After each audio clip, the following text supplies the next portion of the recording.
going back to that, I think sometimes people get overwhelmed very, very quickly. You know, when there's a lot of things happening, it's like, what do I need to do? And you know what happens then? I do nothing because I procrastinate, because you're not trained. Your mind is like a muscle. You need to train it. I mean, how do you eat an elephant, Johnny?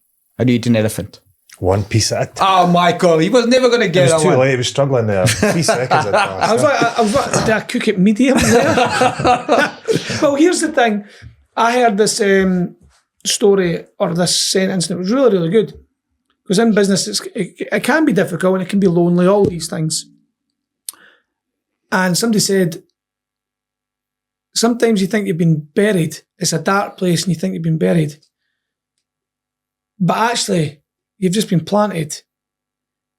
And it's a way of looking at things, your perspective on life and family, health, business. We are being buried. We're growing constantly. And it's just a case of, philosophical, I suppose, but feed yourself with the right things, the right people, the right nutrition, the right clients, all of those that things. and the environment that you're hanging about in. So yes, it can be dark. You think you're buried. Try and think about being planted. And there was one I was listening to as well. When you have that moment of everything just overwhelming you, just sit back and lift your eyes up. Also breathe and then lift your eyes up. And it's giving you that instant calm. It's just concentrating your eyes right up, and it helps you through like any anxieties that you may have at that time. Because we do all have them. Oh, absolutely. At certain points. So just take us through this again. What is the tip for when you're feeling overwhelmed, things are too much? You sit back. Does it need to be a quiet place? Do you just go somewhere? I think we all have different things to do. We have golf. We have the driving range. We have, I don't know, hockey, whatever. There's things that you can do to escape, or it's just to give you a breather. But certain quiet places, turn the phone off and just sit back and lift the eyes right up. And it's meant to give you an instant calm. It's meant to free you from the anxiety. There's loads of different tips. I mean, you said one weeks ago about the piri-piri, was it? Oh yeah. So your brain relies on endorphins. So one of the things that you do is you go buy Nando's extra hot or any extra hot peri-peri sauce. You put a little bit on your finger and you just rub it at the top of your mouth. Burns the hell out of your mouth. But you feel a little bit better after that. Because you forget what else is going on in your life. Fuck, my mouth is boiling here. So it releases those endorphins that counteracts all the negativity. Because you do wake up some mornings, you think, this is a very dark place. Have I been forgotten? Have I been forsaken? Nobody's talking to me. My clients aren't paying me. My staff are all a bunch of idiots. You wake up in those places. You go, how am I going to survive this day? The other one is, you are what you think. And if you can start the morning, you look at your routine in the morning, getting up, I would say go to the toilet, brush your teeth with the opposite hand, and actually look in the mirror. Now this, I'm no cheese in any way with these American stratlines, but you go right, it all makes sense. Look in the mirror and praise yourself. I love you. And taking deep breaths. If you can take 10 or 20 really deep breaths, like, it releases all the dopamine, the endorphins in your body. And I've yet to see anybody that's came back to me after I've mentioned this to them and say, it doesn't work. It's interesting that you say that. I smile. I had a mentor once. His name was Paul Naidu. And he said, if you want to get good at public speaking, he goes, you stand in front of the mirror naked and you just start talking. He goes, because you need to get comfortable within your own skin. And that, I don't know, that's always just stuck with me because we all strive for perfection. We're so worried about what other people say about us and what everybody thinks about us. And I told my daughter this the other day, 90% of what happens to you in life, you've got no control over. Mm-hmm. But the 10% is how you respond to it. And this is, we were talking about earlier, Michael, this is where you're really good because you just don't let it phase you. You just don't. You're like, okay. Could be the biggest crisis. You'll go, I think I've only seen you flap maybe 2 or 3 times. That must have been bad. It's when you lost another strand of hair of that. That was a long time ago. But every sentence you start with to build yourself up, I am kind. I am good. I am driven. I am empathetic. I am X, Y, and Z. I am. Reinforcement, positive aye, reinforcement. 100%. And we know there's a lot out there now on navigating your way around anxieties, deep rest or depression, whatever they want to call it. But there's tips. But it's what you're saying to yourself. Internal conversations you have. Yeah, aye. You know, you've got 60, 70, 80, 90 years on this planet. And the fact that we're here is fucking, it's ridiculous. We're actually here. And we've evolved over the thousands of years. So thank yourself very lucky. You're very lucky to be here. I think we spend a lot of our time worrying about tomorrow. Oh, tomorrow might never come. So be present. Today, they call it the present. My mom said this to me the other day. She said, it's the present because the present is a gift. Embrace it. Don't worry about tomorrow. Tomorrow will be there. And you know what the interesting thing about worry is? We talk a little bit about philosophical things about worry. Do you know the difference between worry and meditation? No. It's the same thing. Worry and meditation is the same thing. Worry just takes your mind down a negative route. Mm-hmm. You're worrying about what can't happen. Meditating is just about thinking the same positive thoughts over and over again. Same thing. But why are we so, well, a lot of people, why are we so fixated on the negative and worrying? Oh, how many times do you hear people going, and it's a what if? How are you? No bad. That's always, what? No bad. That always gets to me. So it doesn't mean that you're not good either. But it's a what the big word colloquialism. Oh, it's a big one. It's a big one, eh? But it means that it's just local to us. It's how we say I'm not bad, which means that you're not good either. But I mean, why can't you be ecstatic every day? Orgasmic. There we go. So it's definitely about reflecting on that. And especially if you're going to be in business, you need to have those internal conversations. Like you say, today I am kind. I am going to get that sale. I am going to. Internal conversations, because when it's in business, it's just you. When you start off, it's just you. And I can relate to this because when we started up many years ago, you come home and eventually my wife said, you know what, I'm your wife, I'm not your agony aunt. I don't want to hear about it anymore. And then your friends, you go talk to your friends. They're your friends for a reason. They also don't want to hear it. They're just too polite to tell you. Mm-hmm. So who do you talk to? You talk to yourself. That's where half your trouble starts. Yep. Yeah. And I think it's important to know that you can ask for help from other business people. Absolutely. Because everybody, especially if you've been in business a while, they've been there, they've been through probably most of what you're going to be going through or are going through. So just ask for help, have a coffee, see what they've done. What did they do to get through things? What else? There's also like a way when things are really going bad and there just seems like it's overwhelming. Then just get yourself a list. And there's a list of everything that's going on. On that list, there'll be things that you can't control. So just get rid of them off your list. Mm-hmm. Then out of the list that you have got that you can control, what are the most important things on that list? And then just take the first one or two and just work on them and just start to work through it. Eating the elephant. Yeah. And suddenly you'll just feel more, I think, in control. Whereas if you've not got that, everything's out of control and you're just staring at the lights like a poor wee bunny. And you're not doing anything about it. You're just like, what am I doing? You're piddling water and you don't feel like, have you seen those, apparently the North Sea is one of the most dangerous seas in the world because of the swells. And if you look at the trawlers that go, they sometimes, the waves are massive. Mm-hmm. Okay. And I think sometimes in business, when things aren't going well, that's where you find yourself in the middle of the storm. Mm-hmm. And you think that there's nobody around you. Because when you look up, that wave is 15, 20, 30 foot when you don't see the boat. And sometimes by just asking for help, there's a boat just the other side of that wave. You just need to ride it out. And that's what business is about. It's about riding out the storm. Yeah, having a plan. You need a plan. You know, whatever the situation is, what is the plan to get out of that situation? Yeah. So how do you navigate the boat through that? Mm-hmm. Do you go through it? Do you go over it? Do you go around it? You have to have some sort of a plan, some semblance of a plan. But you know what we do? We put it in our heads. Okay. We never take the time to write it down. And the reason why you write it down is for the next time when it happens, you've got something to refer to. But once you've got employees, you go, this happened to me once before, just go read sheet number 12 on my 12,000 Excel spreadsheet thing. when it hit the fan. Yeah, just The Fan. You call it The Fan. And you just go read that. So it's just interesting when you think about it, because it is true, Johnny. I mean, we're not kind to ourselves. We don't get up in the morning and smile. We go on holiday, and 5 days later, holiday is a distant memory. And we're like, I'm so stressed. Got so much to do. And you just don't get away from it. You're like that hamster in that wheel. That wheel just starts spinning faster and faster. And you think, I just need to run faster and faster. Yeah. Aye, it is. But again, mindset, everything's a challenge to a point. It becomes better, and you get a couple of more challenges, but it's how you see yourself getting through it.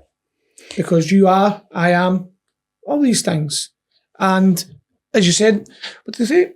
A problem shared, problem halved. That's the thing. I mean, we've spoken about this before, and I don't know if we've alluded to it, but is an entrepreneur born or is he made? No, so somebody born with that flair and right from the word go, or can he learn and acquire those skills? Definitely can learn them. You can learn everything, but you've got to have that inner drive. I think that you're born an entrepreneur. I think just certain things happen in your life that open that up to you. So you think that everybody's planted as an entrepreneur? They just need to have the right nutrients and rain in order for them to blossom and break through. You look at people that have grown up for wealthy backgrounds, done really well for themselves. They've maybe had a lot of things handed to them. Some of them become lazy. Some of them just expect, but then others just thrive from that. And then you've got people from a poor background, mum and dad split up, foster care, or not even that, but they've just got that inner drive, that determination. I call it that, fuck you. They go, I know, it's just language, just we're authentic here.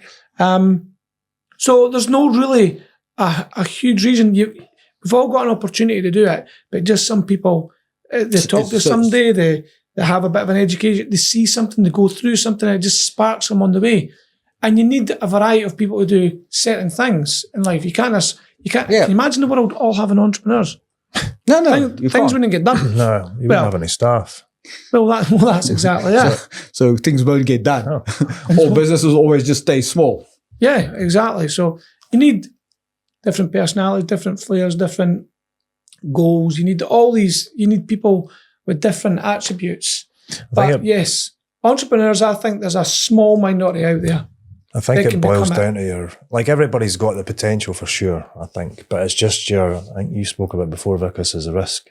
If you're adverse to risk. Appetite to risk. Then that's the difference there. You're going to actually put the money on the table and go for it, or you're just going to have it sitting there as an idea for the rest of your life. Sometimes we get so wrapped up in our own world in those conversations that when you feel very passionate about a business and you have to go borrow 40 grand or whatever the number is, you go, well, what if I lose my house because you need to secure it against that house?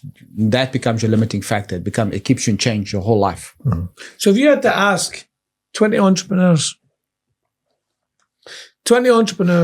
right, you're taking this next risk, and they might want to take the risk, they might not, but you need to put your house up for a guarantee or guarantor.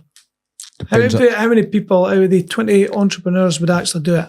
Zero, I think. It's either all or nothing for me. But when you look at an opportunity, you need to look at the risk versus the reward. The more information you have, the better you need to make informed decisions. Okay. I don't know if you've ever seen this. Richard Branson did a thing. He's busy showing people about risk and reward. And he gets them to the Zambezi, the Victoria Falls in Zimbabwe. And he says, we're going to get into this bubble. And we're going to just jump, and I'm going to jump with you. And he had 20 people, and 18 of them got all the information, and 18 of them go, risk versus reward doesn't add up. 2 people did. He limited those 2 people because they didn't take the time to evaluate risk versus reward. So sometimes entrepreneurs jump in without evaluating risk versus reward. And then he went all the way till to launch, and then he goes, no, guys, I'm just kidding, but you two are out. And the reason you're out is because although you like the risk, you're basing your risk on me, Richard Branson. He goes, it's the wrong thing to do. So it's an important lesson. So was that more of they were people pleasing? Yeah, exactly that. So you'll jump in. So if the 3 of us sit around a room and you go, I've got this fantastic new opportunity. We all can make 100 grand in the first 30 days. I'm going to be the first one to say to you, if it sounds too good to be true, Johnny, it is too good to be true. Let's do a little bit of a deeper dive. give me 2 or 3 days to look into it. This is what I would need. And it might be that we could make 100 grand in 3 days. Okay, I get the analogy. Amen. Yeah, I get that. I'm just saying that's my perspective of it, because you know what I've seen. I've seen people jump into something that's a really, really good idea. I'm telling the story at the moment. There's a story about a company called Quibble. You've never heard of them. They lasted 6 months. They raised $1.7 billion. They lasted 6 months. Okay, so that is the premise of this is they didn't evaluate risk versus reward. They thought it was a good idea. They went on a guy's ego. And a lot of people lost a lot of money. And that's just why I say to you that for me, I'm always looking in business about risk and reward. Does the risk and the reward, does it make sense? Or does it not make sense? And you see a lot of these. Some things, and I will quantify that. Some things, when I sit there and I think, this doesn't make sense to me, but there's something in it. Let's do it, but let's do it in bite-sized chunks. So instead of throwing 100 grand at it, let's throw 10 grand at it and see if it works. Mm-hmm. Like I like a little bit of Dragon's Den now and again, and you see a lot of businesses that just get shot to shit, but they'll fight it because the dream's there. You know, the idea they've got's going to make them millions, and the risk and reward's not really been properly looked at. But when the Dragons look at it and they go, "It's not a business," but they'll prove you wrong and they'll throw even more money at it. Yeah. But when do you say no? Slipped through the net though. Oh, there is. Yeah, like the Ringo sure. app. I think the Ringo app. Yeah, but when do you throw in the towel? When, as a business owner, do you go, this isn't working? When your wife and kids have left you. Or maybe it only starts then. I think I've done something wrong here. I'm always just curious because we don't like to be labeled failures. Mm-hmm. Well, so when do we throw in the towel? When do we say enough is enough? I'm stopping. Yeah, when you feel the pain, like when you properly feel the pain. So when the sheriff has taken your house, you don't have your wife and kids anymore, then you throw in the towel. I think it'll happen before that, because everybody's got a threshold, a pain threshold. I mean, everybody can tell you, you shouldn't do that, you shouldn't do that, you shouldn't do that, stop. But you have to feel it. You've obviously not stopped because you've not felt enough pain. When you feel the pain, I think that's when you'll stop. Is that ego or pride driving that decision? I think it's a bit of everything. And this is back to people don't like failure.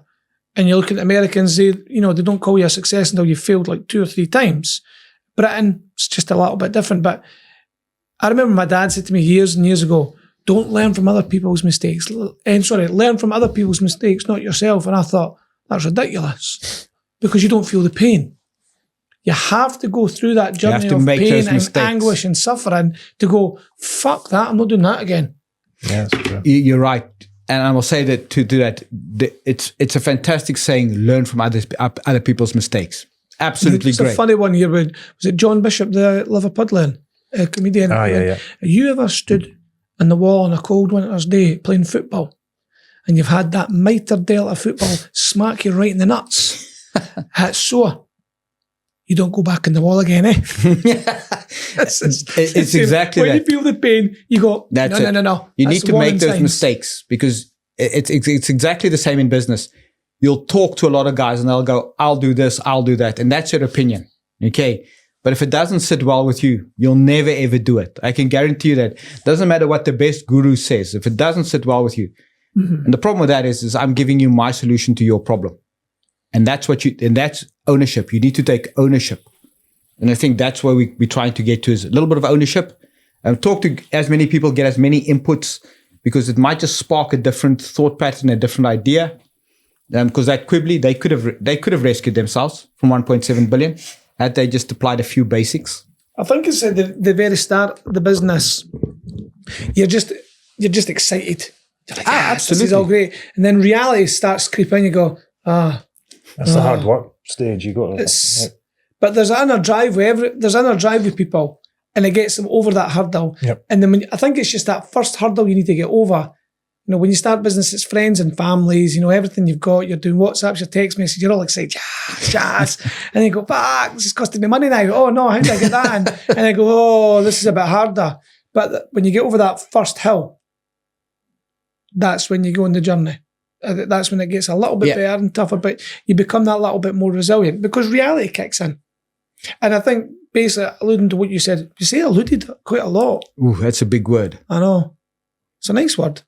When we talk about when you give up, when you think it's your was it a dead horse?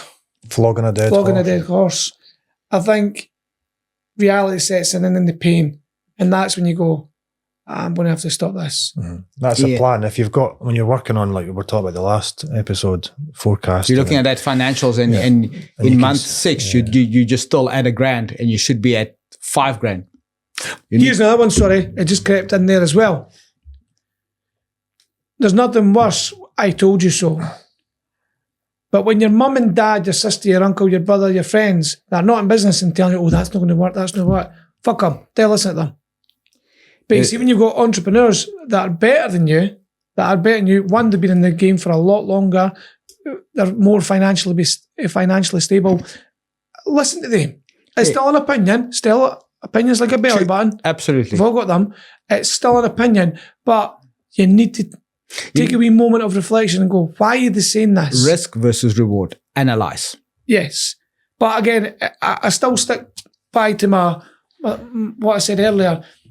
You've started that business. You have to go through the suffering. You have to go through the pain until you go, nah, it's the end of the road with that one. But you need to get back on the horse again. Start again. Yeah, you're allowed to visit, but you're not allowed to stay. So you can visit your failure and go, it's school fees. You pay school fees, you learn. And unless you learn, you'll never ever change. You could look at everybody else's mistakes that they've made. Mm-hmm.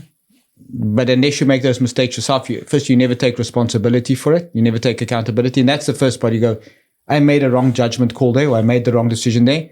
This is what I had to evaluate. And it's often just brainstorming, talking to people and saying, this is what I'm thinking of doing. This is my thought process patterns. These are the pros. These are the cons. What do you think? 3 or 4 conversations later, you might go, shit, that's a bad decision. I'm not going to do that. It's like people, and even outside the business, people have had relationships. No, you see people have been married 4 times. I'm like, fuck, did you not realise that after the second one? Oh, what's wrong with you? And that's just because they're probably stupid. Because there are stupid people out there. They're thick people. I don't know if you could say that, but of course you can. Of course you can. Because it's only an opinion, and you choose to be offended. What was it again? I'm talking about another comedian. Because I like comedians because they talk about the reality of life, the mannerisms around there. He went, Mickey Flanagan says, stupid people, thick people, you never used to see them. They used to hide, they were in their houses. But now we've got a society of a lot more people anyway in society. Thick people just spouting off loads of stuff now on the internet. For anybody emailing in, I'm not thick. Not all the time. Not all the time. I'm not bright, but I can lift heavy things. But you've got that in society, a lot of thick people just spouting off. It's getting publicised, it's getting aired, it's sharing it all through the ether, and then you've got youngsters picking that content up. Son was watching these YouTube videos, and I'm like, what shite is this you're watching? I'm like, we're not watching this. Oh, Dad, but I'm like, watching somebody playing a game, then they're narrating through it. I'm like, what is going on here? Does it change that? Come on. My son says to me, that's the stuff that kills your brain. You're watching mindless content. And you know what? We've created a society, everybody can have an opinion. Okay, but we've swung, the pendulum has swung by far to the other side because we're starting to believe shit that isn't real, that goes countercultural to every value that you stand for. And you gotta monitor that. I mean, a while back, the richest YouTuber was a kid, and all he did is he reviewed toys. Just 20 years ago, 10 years ago, 5 years ago, YouTube wasn't even a business. It wasn't even you couldn't even make a living out of it. Look at it now. So there's 2 ways to look at that. Well done. As an entrepreneur, you go, well done, son. You found a gap in the market. There's always another point you're going, fuck's sake. Because you know what's happened is nobody wants to be a fireman anymore. Nobody wants to be a policeman. Nobody wants to be a nurse. Nobody wants to be a paramedic anymore. So when those services, doctors, when those services start suffering, society starts suffering. And then you're on the bridge of anarchy. So let's look at the age demographic of that. Who's thinking that the same way? What types of people are thinking the same way you're thinking? So we're all thinking that, to be honest. It is. So I think younger people bring a different dynamic. They think differently. My kids think differently. And I learn a lot from the way, and I'm just interested in understanding how they get to that conclusion because they're exposed to different things. do not underestimate the impact of social media. My daughter made this point. She goes, younger people are under so much pressure to respond, to look in a certain way, to look at that. And you know it's fault that it's social media, because if you look at YouTubers, Instagram, influencers, all of those things, it drives that sort of behavior. And this is where Johnny's comment from earlier, I am good enough. I am good enough. Come for me, resounds. They look at things very, very differently. Business owners younger than 35 look at things very differently than business owners over 35, over 45, and over 55 is those 10-year gaps. Because as you grow, not only in business, but as a person, you become a little bit more jaded, a little bit more desensitized, and you become a little bit more comfortable in your own skin. But you know what we don't do? We let injustices slide. We don't offer our education. So, you know, what I'm trying to say here. I don't know. Could come From my back. dad's generation, from his dad's generation. Yeah, just do as I say. Don't question. Just do as I say. There's been a generational shift, right? And it happens. And now there's a voice for everybody in this generation. So everybody's got something to say. But you would like to think everything's changed and everything's become very, very fast paced.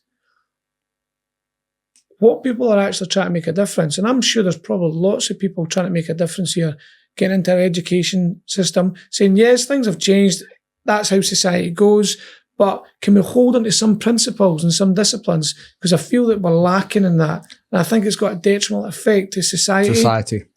Don't get me wrong, there's a lot of things that are fast-paced and a lot of great things that's coming, but there's a lot of change comes at a cost. Difficult things coming. And I think if we don't harness those principles and disciplines, we're going to really struggle in the next maybe 10 years. And you look in business and you look at people coming through the ranks, there's a lack of drive, determination from an employee's point of view as well.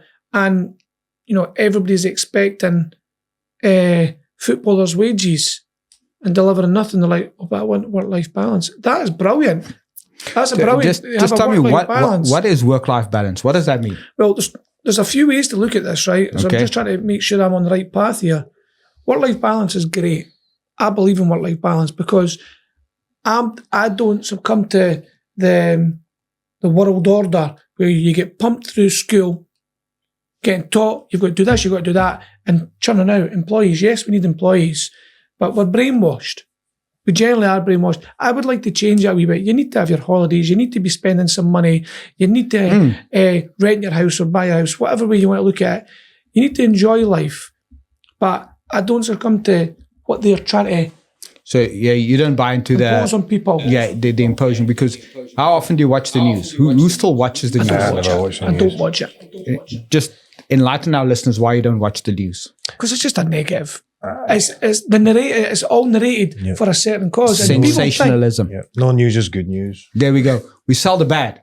Yeah. When was the last time we heard a good news story? There's normally a little snippet the last time I watched the news, which was quite a few years ago. I can't go saved out of truth. At the very end, they'll throw in a little story at the end. So if that's not even there now, then... No, it's But not. you see, when you come out with this and start talking about it, people think, because the thick people are there, you're just a conspiracy theorist. You're like, no, by no means by no stretch of the imagination, I am a conspiracy theorist. But what I'm saying to you is, if you go look at any news channel, I challenge you to go look at any news channel and show me a news channel that just publishes good news stories. You don't find them. Why? Because it doesn't sell.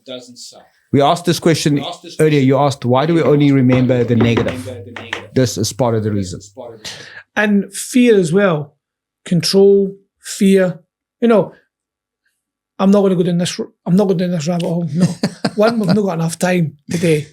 But there's a lot to be said on it, and a lot of the listeners will have opinions on it as well. Absolutely, and I think we welcome that, because we are one of our core values is we are authentic, and part of that authenticity means that we are able to listen and say, yeah, I might have valid opinion. I believe everybody's got an opinion. You say that everybody's opinion is like a belly button. Everybody's got one. It doesn't mean that it's right or wrong. It's your opinion on it. But if you want to convince me that your opinion is right, that's where friction starts occurring. What did we actually start this podcast on? So long ago now. I think we just went off on a tangent. Do you know another one while we're on it? It's EastEnders. EastEnders. Remember EastEnders? I don't know if it's even still going now, but like back in the day, everybody watched it. But it was like you could see quickly just everything is about the most negative parts of life happening every week in this thing. Even if there was a good story about Ed and whatever, somebody's going to get killed. Something's happening. Just you had to stop watching it. I had to stop watching it. Drama. Exactly. So true, actually. So don't watch those things. Get any more positive stuff. The news, obviously, the news is the news, and you should really keep some form of up to date. You should keep up to date, but they should just report. And I think they probably do report the facts, but they put a negative slant on it because they bring a commentator in that says, well, if they continue along this road in 10 years, we'll be bankrupt. And like, oh. Yeah. Okay, well, lovely jubbly. Right. So, strapline, who's getting it today? Vickers doesn't do it very often. I'm so glad I'm you said rubbish the at strap that. line So and not the there's no strap. pressure with that. I'm not. This is your world. Shape it for Johnny's someone jumped else in will. there. Good for you, pal.